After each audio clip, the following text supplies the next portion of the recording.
Hello, everybody, and welcome back to episode 25 of Daffy's Roundtable. This week, we're going to tackle a concept that we've discussed in multiple episodes, and it's also been discussed on both the amphibicast podcast and the Animals at Home podcast. I'm referring to the differences between the aquarium hobby and the reptile hobby, and we're going to be discussing the different technologies and the different DIY strategies that exist in both. My guest for today is Greg Nikitin of Beneath the Canopy Exotics. Greg has been in both the aquarium hobby and the reptile hobby, and so has experience from both sides. He also is an extremely talented DIYer and can come up with practical solutions for pretty much any problem. This is also where Beneath the Canopy Exotics comes into play. But before we get into that, I want to give a quick shout out and thank you to Exo Terra for continuing to sponsor this podcast and making this episode possible. Exo Terra makes quality products for our pets' reptiles to make them feel at home. I also wanted to say another quick thank you to everyone listening. I truly appreciate all the support and I have a lot planned for 2023, so make sure you stick around. Okay, without further ado, everybody please help me welcome Greg Nikitin of Beneath the Canopy Exotics. Hello, Greg. Hello. That was very long, huh? That was long, but it was good. It was good, thank you. Okay, so kind of already touched on what we're going to be talking about here, but I'm going to dive in right away and ask you, what's your opinion? Well, first of all, you've been in both hobbies. Yes. You've been keeping animals for a long time now. Yeah. I got into reptiles as a teenager. Okay. With what's now shunned upon as the common green iguana. But you still think they're awesome? I still think they're incredible. But people are afraid of that adolescent period of them where they kind of get grumpy. But I was in the fish hobby for a long time. Bred a lot of things. Did a lot of breeding, and then just kind of continue. I do more frogs and reptiles now than fish, but I'm always dabbling. And you still have a 75 setup. Yeah. 75 gallon. Yeah. Yeah. So, in other words, you have good insight to both sides of the hobby. I like to hope so. Okay, yeah. Awesome. Yeah. So that's why you're the perfect person Yeah. to have this conversation with. So before we get into like kind of the more technical stuff, if I was to ask you, what's like kind of the biggest, it's kind of not the best way to phrase this, but like attitude shift between like reptile keeping and fish keeping, or like how the people's mentalities are in the two, what would you say? Yeah, I'd say the fish hobby has definitely progressed a lot more than the reptile hobby, or at least a lot quicker. Maybe not quicker because it's been around so long. Yeah. But it's embracing kind of the modern age a little bit easier than the reptile hobby. Fish people, if you don't have something that works, I think people are willing to think outside the box to try and get something to come up with that. There's some people who are obviously more prone to do it than others, but everyone seems a lot more open. Like Greg, for example. And within the reptile hobby, I find when I do something that's, I need a solution for something, it's never available, or no one's ever really thought of trying it that I've been able to track down for fairly simple ideas. Yeah. What are some cool things that you've done, or some things that you've had to battle on the fish side that that there aren't actually any products available that you've had to DIY yourself? I think on some of the bigger battles on the fish side, there's stuff like creating overflows and bulkheads and stuff like that. But I think when you're trying to create an environment for fish, you think about what you want, and then like what species you're wanting to work with, and then you try and recreate the environment more accurately than people are prone to do in the reptile hobby. Yeah. So by creating, making a manifold in a large fish tank, so you reduce the amount of swirling, and you can have high flow fish that really play and enjoy the water, and you can get the most out of them. Yeah, the river tank. Yeah. So okay, so how did you where did the concept of the river tank come from, and how did you kind of get it to work? There were just a lot of species that I really enjoyed, but I didn't feel like they were being kept in the hobby properly. They're higher oxygen fish that, people will, they'll survive in a tank, but I prefer to make them thrive in a tank. Yeah. So for me, it's kind of the challenge of trying to come up with something. People have done manifolds before, so it wasn't anything that wasn't something that I was making that was really like far outside the box. But it is a common DIY if someone's wanting to be doing a river system where you'll have intakes on one side that with tubing that comes underneath the substrate and then comes up and pushes the water forward. So it makes more water travel in one direction. You'll never get rid of some of the swirling, but in nature you don't either. But so to be able to kind of... So it's kind of like when you have like a film canister, but something's going into the intake, going back out or whatever, the other way around, but you had it going in a specific direction in the tank? Yeah, so I would get... now my brains... Yeah. So I would get bulkheads blowing, and they would be pulling water from the pipes and pushing it, but the water would be getting sucked in from the other end of the tank to be pushed out. Yeah. So it would make more of a directional flow. And what kind of species were you keeping there? I had a few different gobies, some plecos. I had rainbow shiners, white cloud mountain minnows. Awesome. A few others. It was a few years back now. I can't remember all of them. Awesome. But the challenge with that I had to think about afterwards is we actually had a tornado and lost power. And when you're dealing with high oxygen fish, that doesn't work. I thought about that afterwards. Yes. I sat there with a whisker trying to get oxygen back into the... But this wasn't the blackout a couple months ago.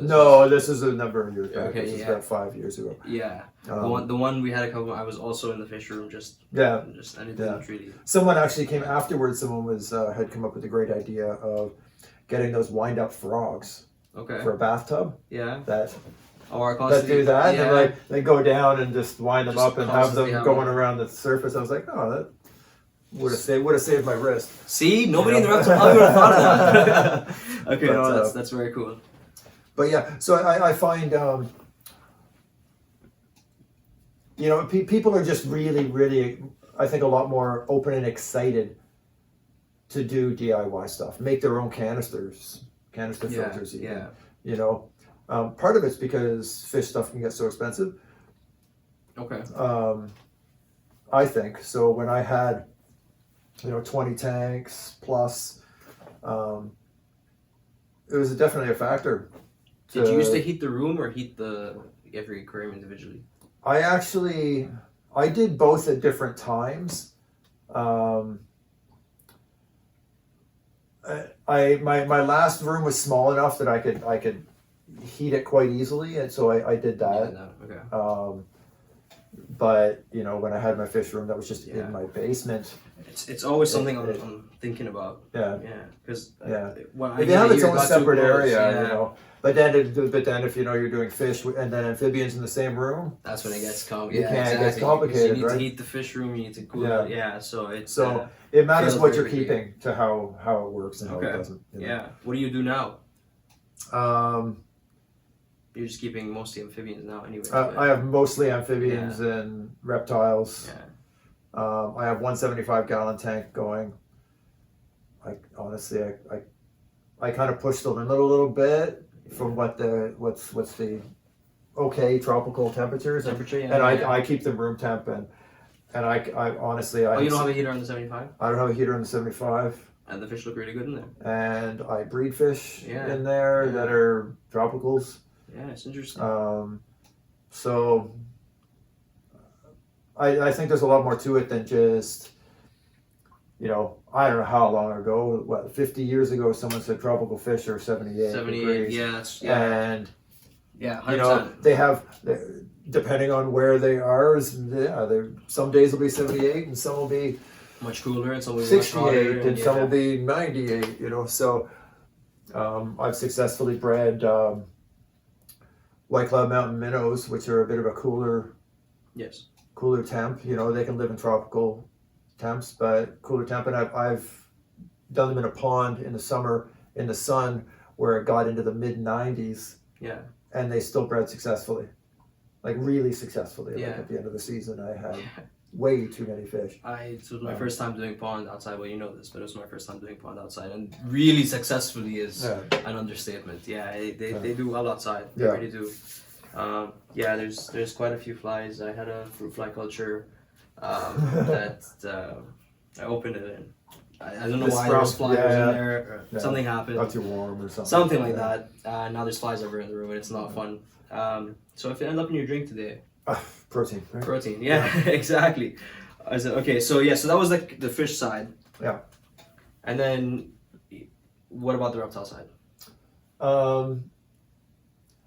I find with reptiles and amphibians, like people have really gotten into the bioactive kind of the naturalistic side of things, which is great.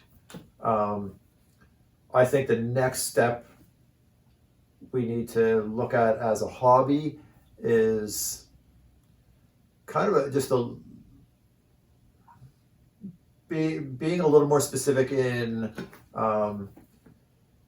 tailoring to the animal you're putting in. Yeah. That I think is we seem to kind of go, okay, well, this is kind of a rough crusty kind of this setup fits 10, 20 species. So this species just fits in that, and it'll do okay in that. Yeah. Absolutely, you know. But I think that's where the fish hobby has progressed where more and more people are trying to create those biomes, like those the environment. These species come from here, and even the plant species and it's are hard. tailored. And it's hard because plant species are a tough thing to try and match up to an area. I tried to do a New Caledonia one, and I only got like 2 plant species. The rest of them were like exactly. No, and it matters. That's more like where plants are coming from.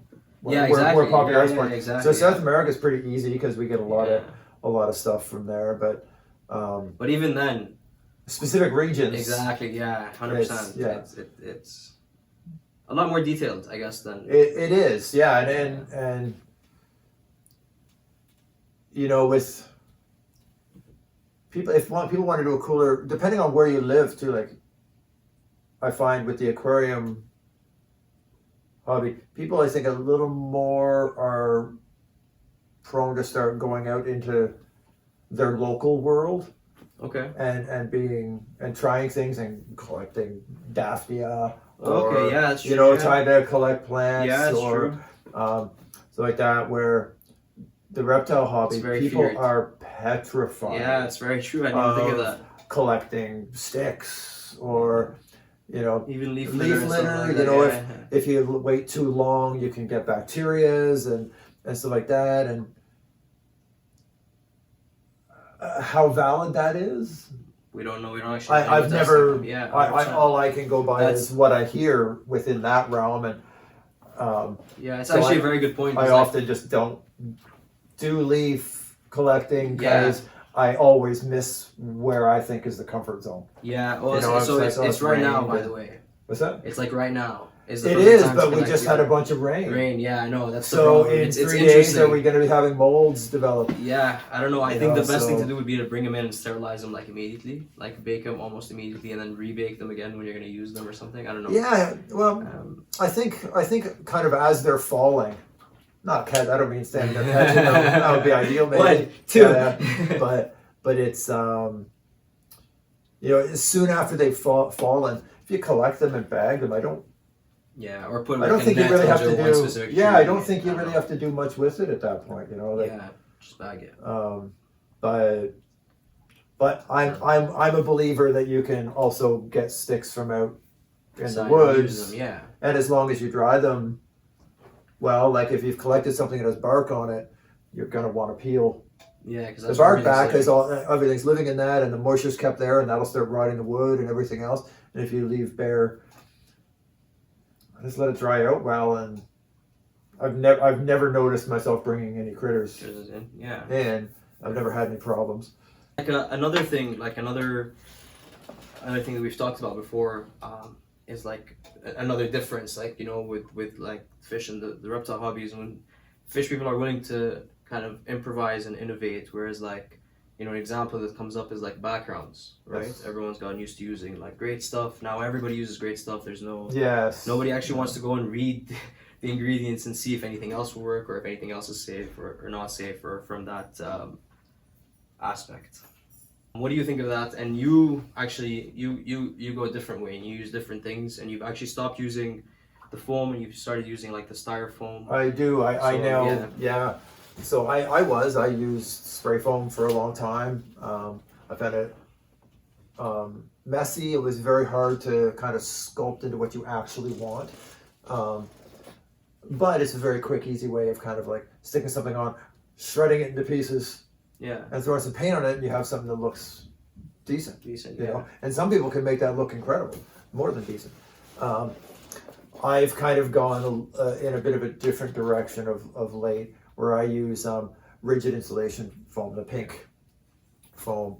I can really sculpt it into different things, so I can make it into slate by kind of breaking off little Yeah. sheets of it, Yeah. or And I'll show like little, or you can carve it back with wire brushes or with knives or with things to create different effects. You can even melt it with a hot glue, with a hot stick glue, different not layers a on hot top glue of gun, a heat gun. Yeah. So I'll do that for different effects. And the reality is some of that stuff can go in even in an aquarium. Yeah. Um, It can withstand the high humidity because you Yeah. use it in Oh, not yeah. high humidity, the high liquid, because you use it in frog tanks as well. And, oh yeah, I use it in frog tanks. Yeah. I actually saw a guy a few years back. He built this beautiful foam wall and done dry lock on it, and that was the background for an aquarium. You know, Yeah. but he was again thinking a little bit outside the box. Like a lot of fish people wouldn't have kind of pushed that. They'd be more prone to buy something, as people are. Not everyone's creative in that same way. Yeah. But pardon me. But yeah,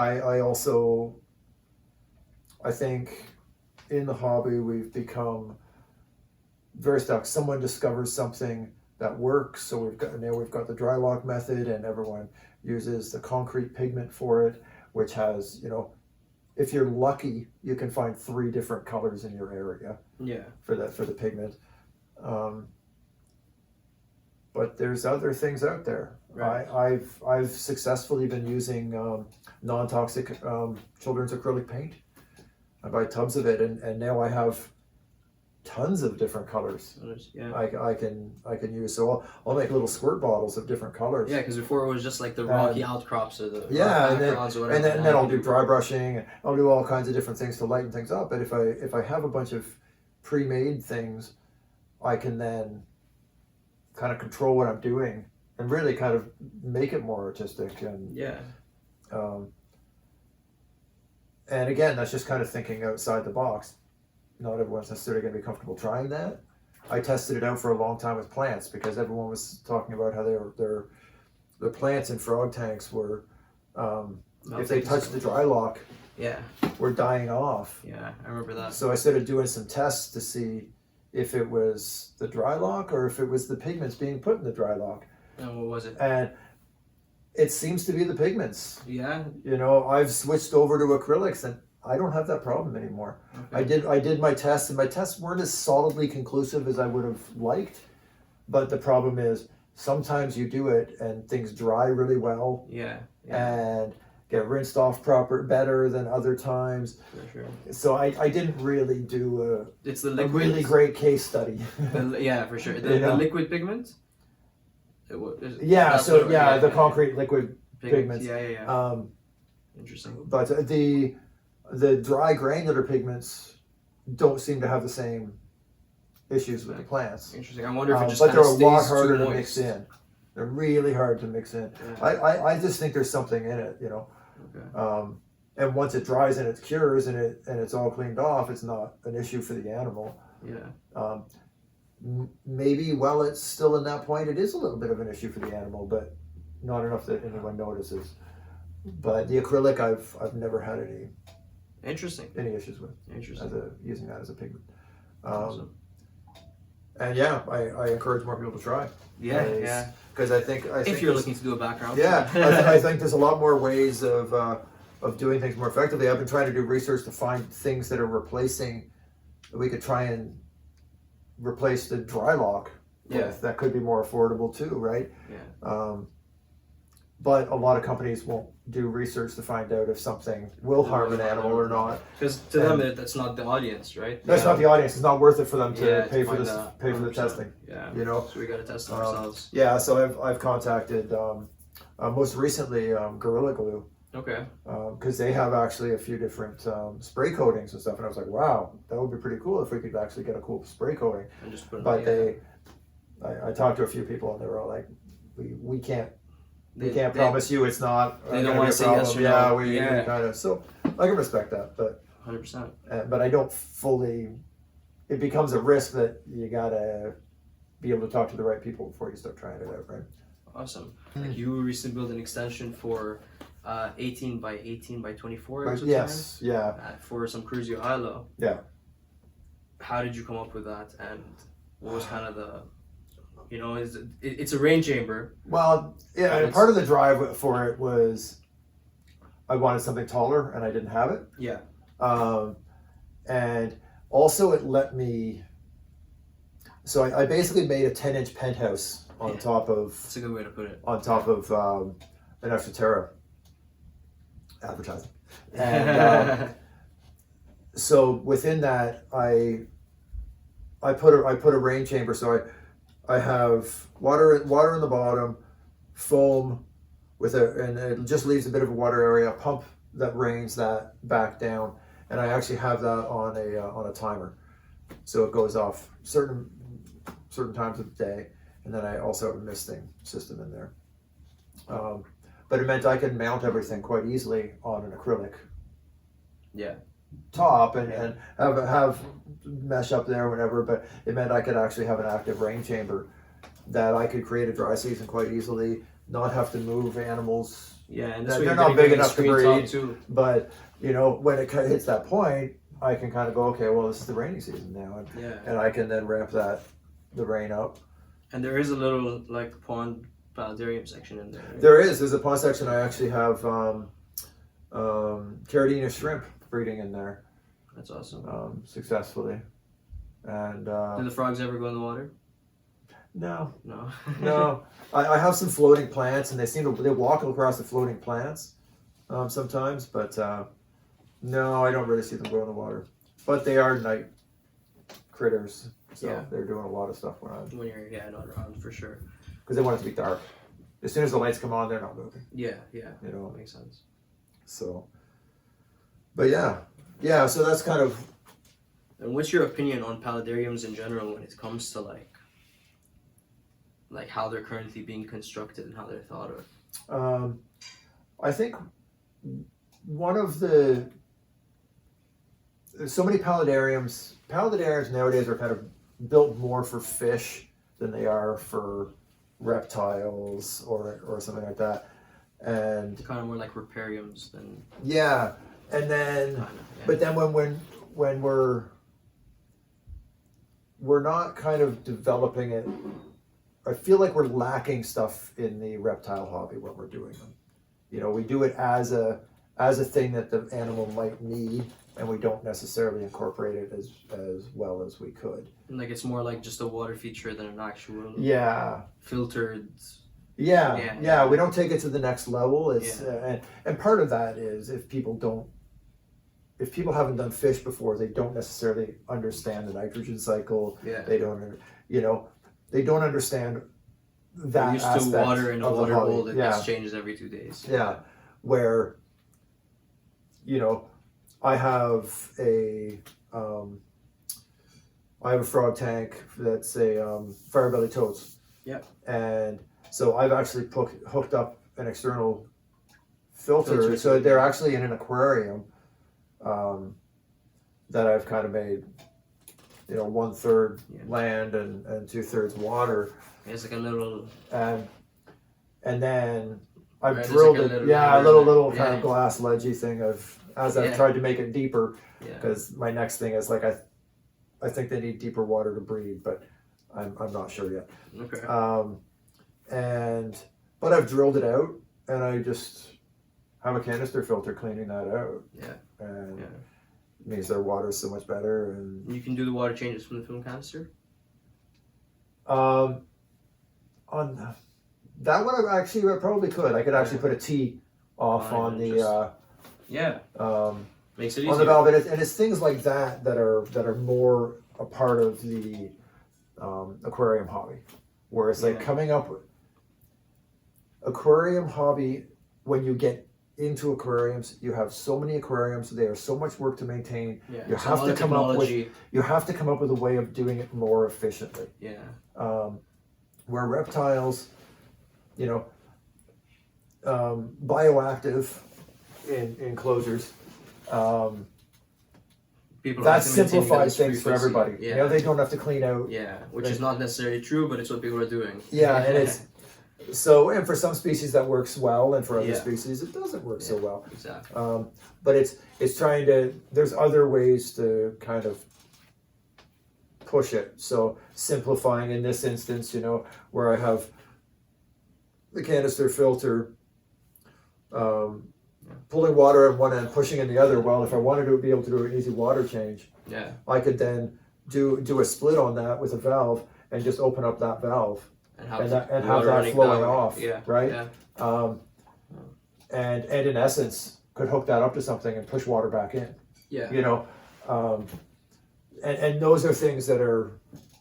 I did a lot of that stuff for the fish hobby, because I had too many tanks with breeding a lot of fish. And plumbing too, right? And plumbing. So my entire room would be plumbed. And I try and do that with all of my enclosures, because like I drill everything. I want it. I don't, and it's headache. I wish I did. Yeah. And slowly I'm helping them drill everything. Yeah. It's true. Because it just saves you. That's not where you want to be spending your time. Reminds me of school. I haven't heard that in a while. That's awesome.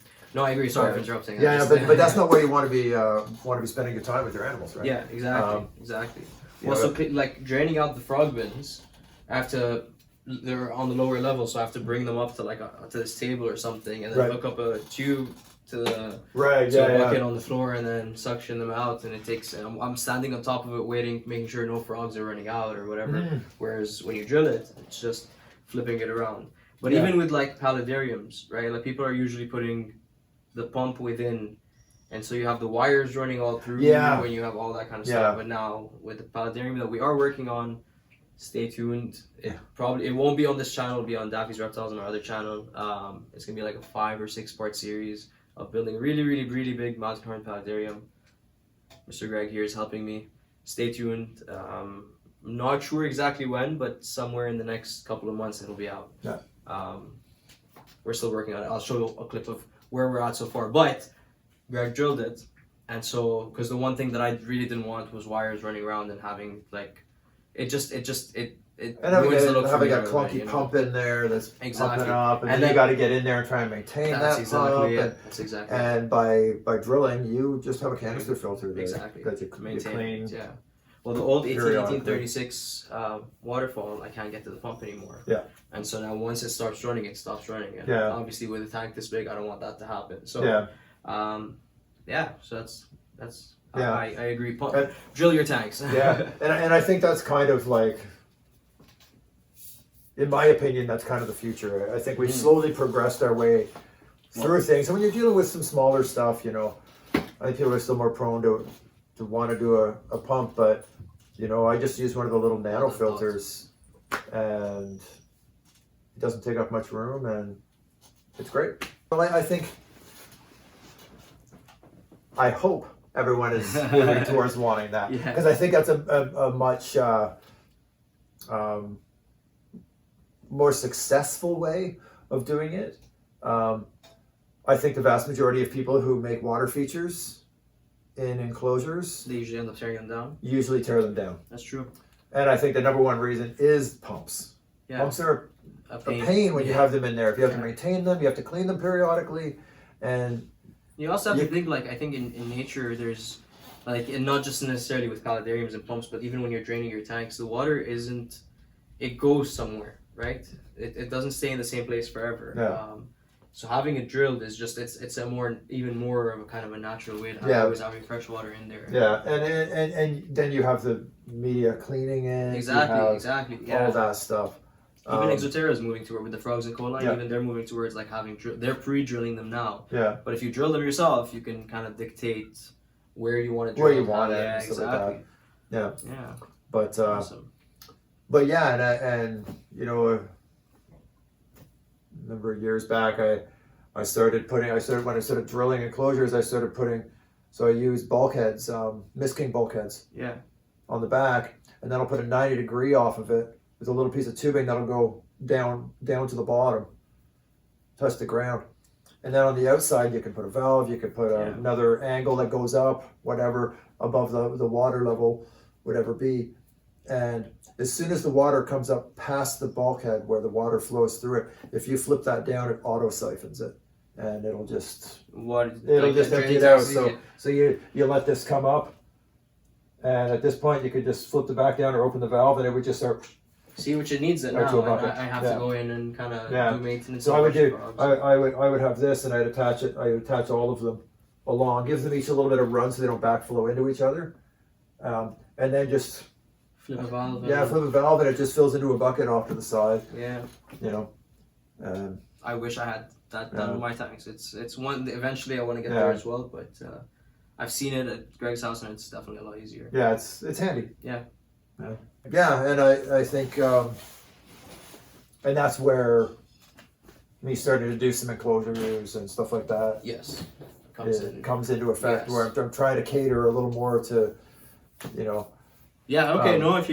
So what is, first of all, it's called Beneath the Canopy. Beneath the Canopy Exotics. Yeah. So what is Beneath the Canopy Exotics trying to cater to?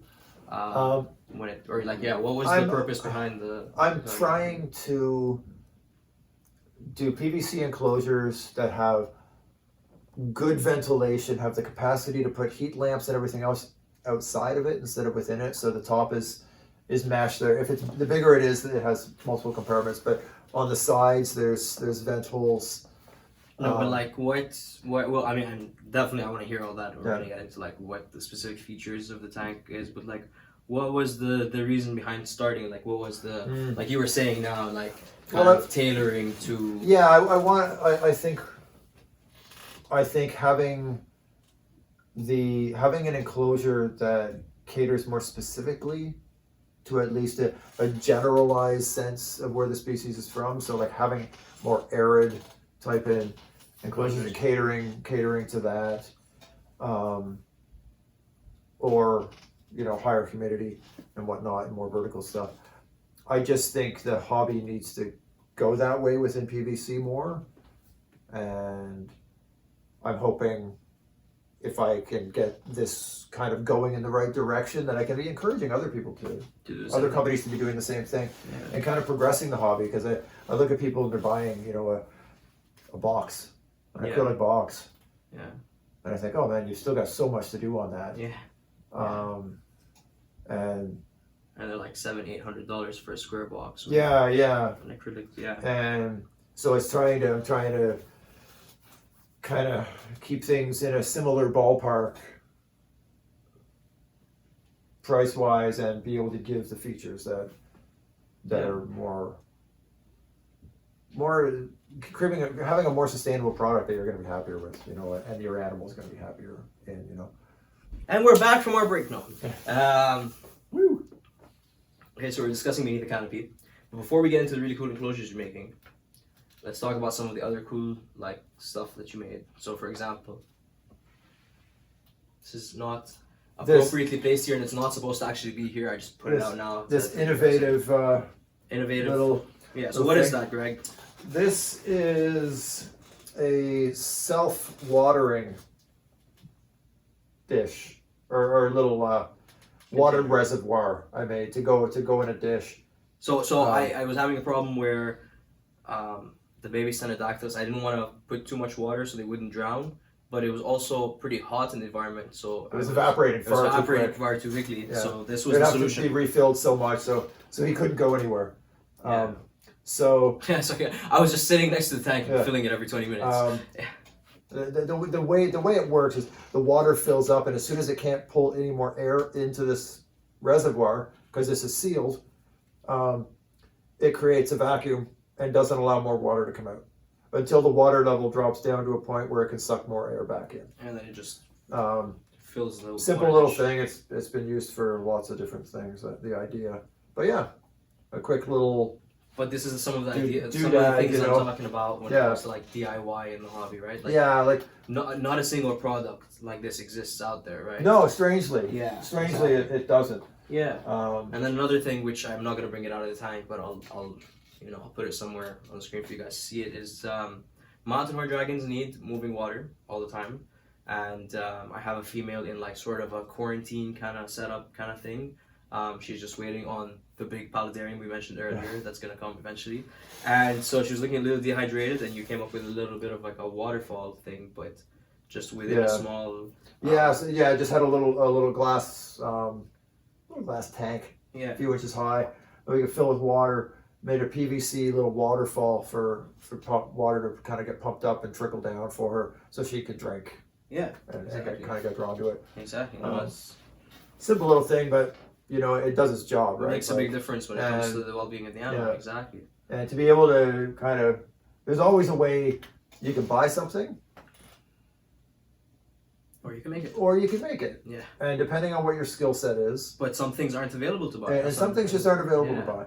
And so that's kind of for people to try and push the hobby a little bit. Yeah. Because if people start making it, then companies will start to follow and maybe, hopefully, start to be a little bit more innovative. The big thing is the tanks. Yeah, the enclosures they're my focus right now. Yes. And kind of playing with different ideas and trying to expand a little bit more. Yeah. So what are like some of the key features of the Beneath the Canopy Exotics PVC tanks?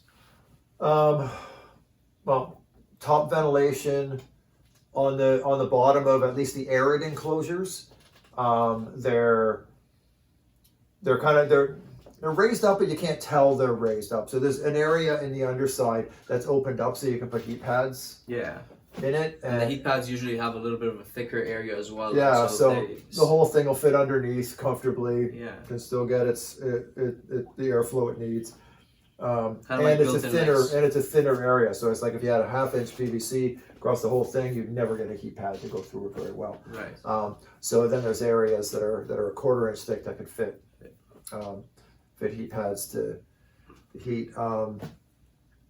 Side ventilation. I've started using magnets Yeah. for things. So Yes. like the doors on the smaller enclosures are all held closed by magnet. So this was kind of a bit of a So one of the first prototypes. one of the earlier prototypes. But yeah, it's just kind of nice and clean. The doors pop on and The off doors on pop on magnets. and off. I've started hinging a lot more. Now some of them will pull off like this, but I've been adding hinges more just because I feel like more people will want to not have to figure out where they're going to put the face.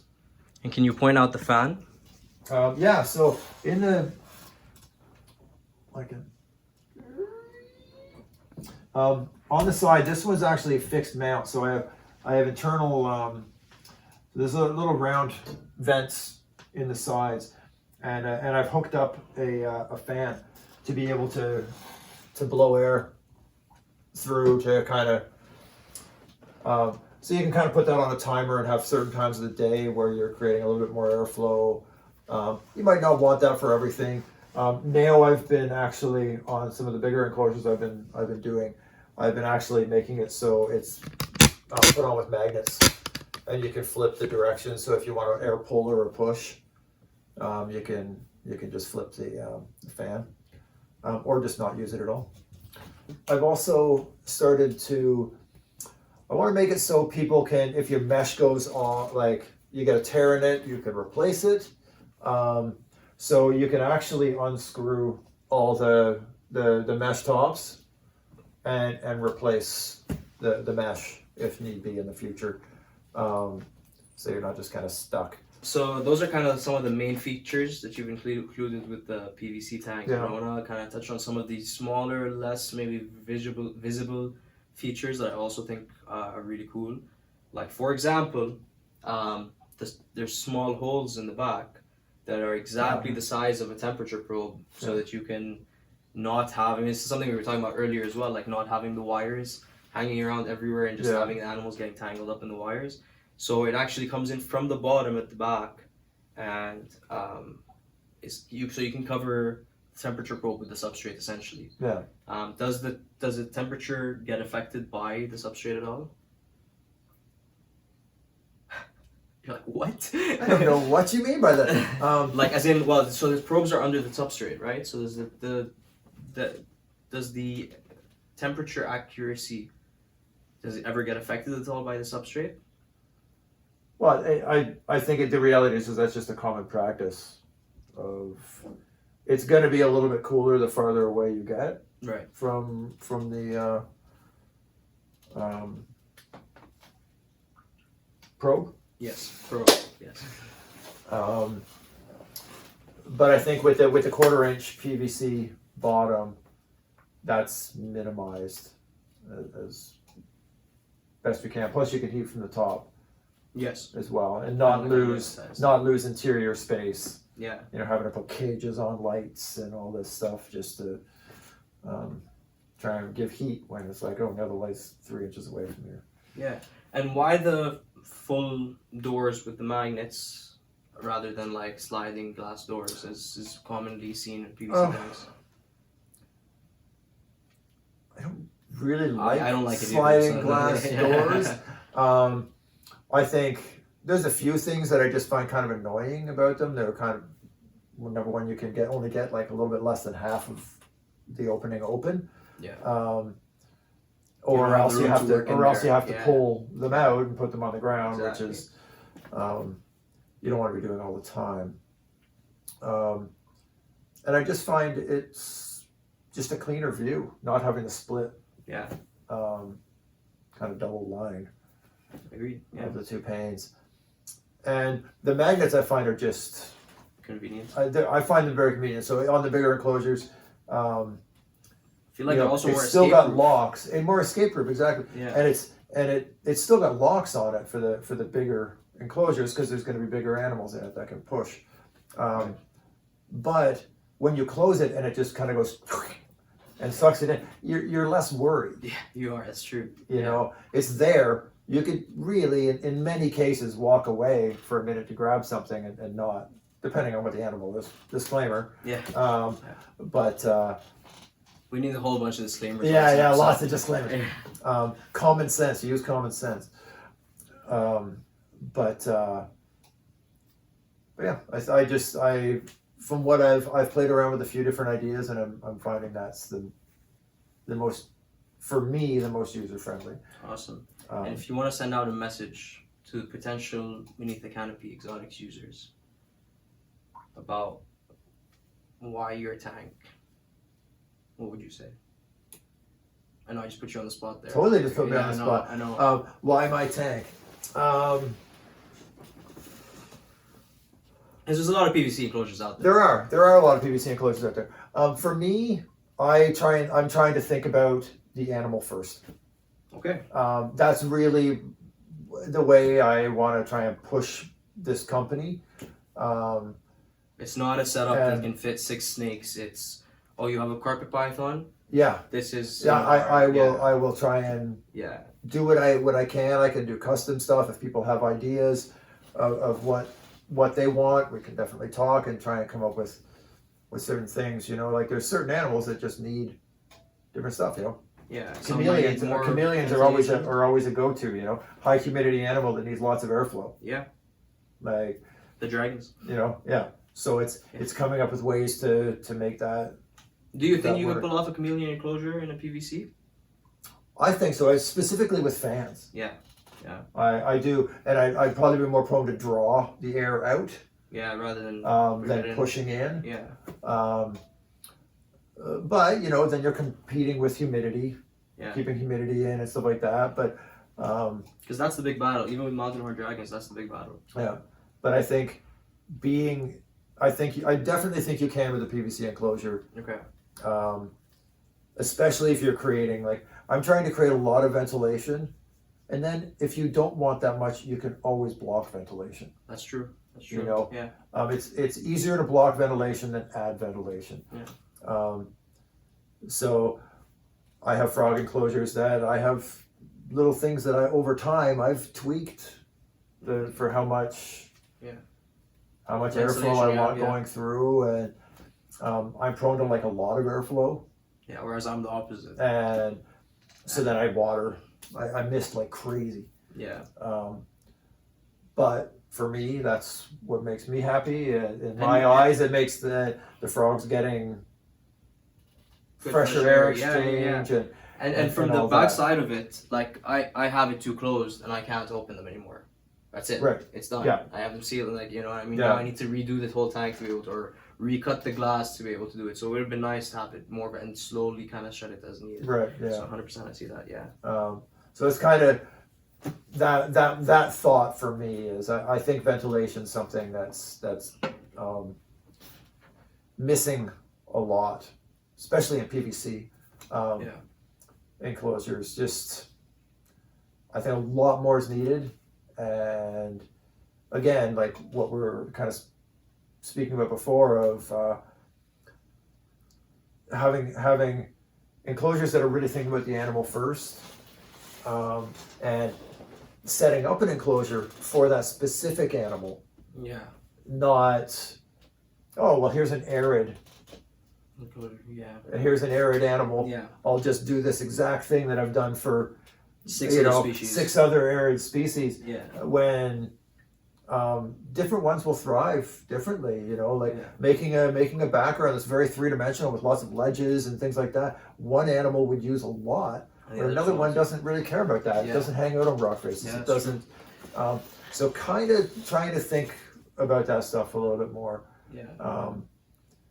And then I think the final advantage is size, right? Like Exo Terras are awesome. I love them, obviously. Yeah. But the biggest size is the 36, 18, 36. Oh, exactly. If you need anything bigger than that, you and that's where I'm really kind of trying to focus on, is getting good enclosures out there for larger species. Yeah. Someone who wants a bigger setup. And being able to possibly do kind of built-in type things in the future, you know. Yeah. I'm a cabinet maker by trade. Yeah. So trying to do built-in things, you know, that would be more for the Ottawa area.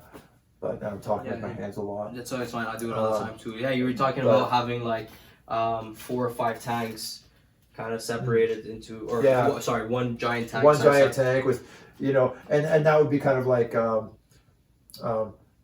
raising.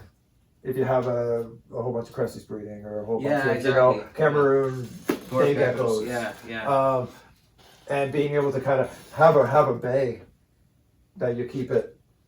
And then maybe eventually not even need racks anymore, because there's not like stacking. Yeah, and being able to stack and build systems to help them stack and create an airflow still. And these are all kind of the direction I'd like to try and move it, because I think it's being able to make a wall unit would be just awesome. out of PVC enclosures. Yeah. And really animals first.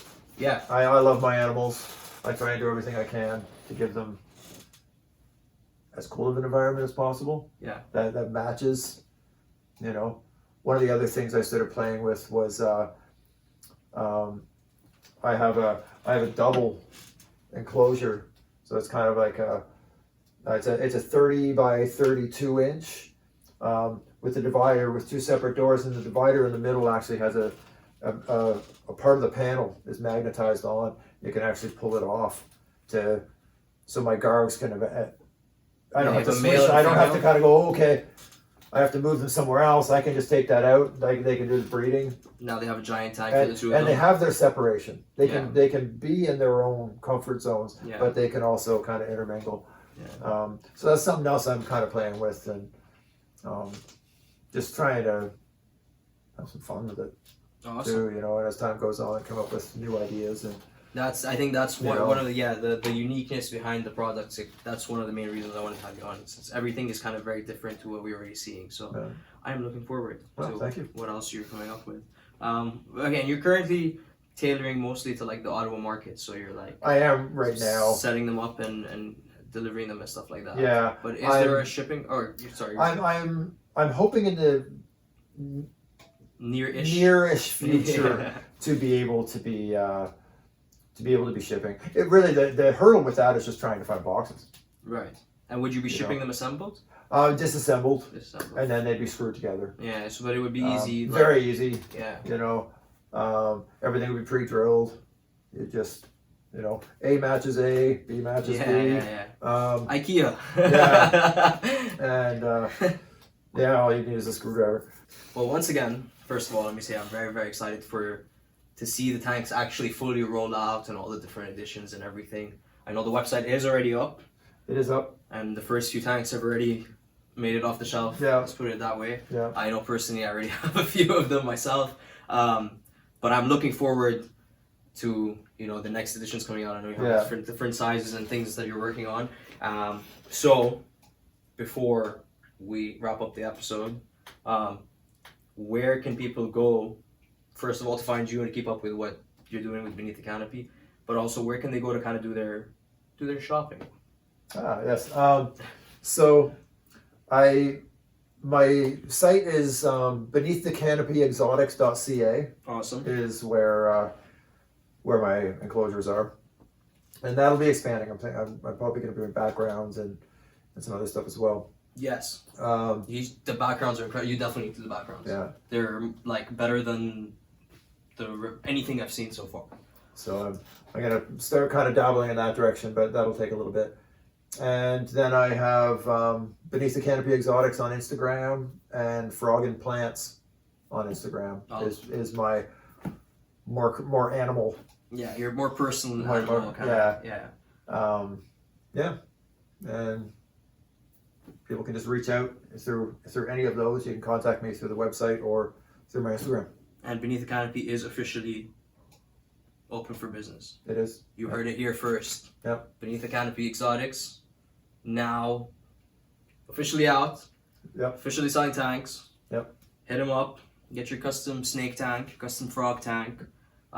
Personally, I've tried it already we've tried it with a lot of species so far. Yeah. Dwarf Cameroon, day geckos, we raised babies. I was being very, very unsuccessful raising the babies, and then you built a custom tank that kind of fit their specification a little more, and now 100% success rate since then. The Heteronotia Bino are in here, which is the Binos geckos. Yeah. Taz, the carpet python, is in a huge 3x2x2. 322. Yeah. 322. And then I have my gargs. You have your gargs and I have morning geckos. Yeah, the morning geckos. And we've tried it with Serensis as well. Serensis, so basically, the point of me rambling on for a whole minute is we've tried it with a lot of different species. I'm just helping with the testing because of how many animals I have. But you've done an incredible job with these tanks. I know I tell you this all the time, but you know I gotta say it on camera too. They're an awesome product that I'm very excited for. But enough rambling from me. I think the beautiful people that listen to the podcast get the gist of. I imagine. Awesome. Well, once again, Greg, thank you for coming on. Thank you. Thank you for all the work you're doing with this. Yep. See, look, I'm still rambling. So frogs and plants, Beneath the Canopy Exotics. Frog and plants. Frog and plants. Why just one frog? I have no idea. It was a bad name. Frog _N_plants. There you go.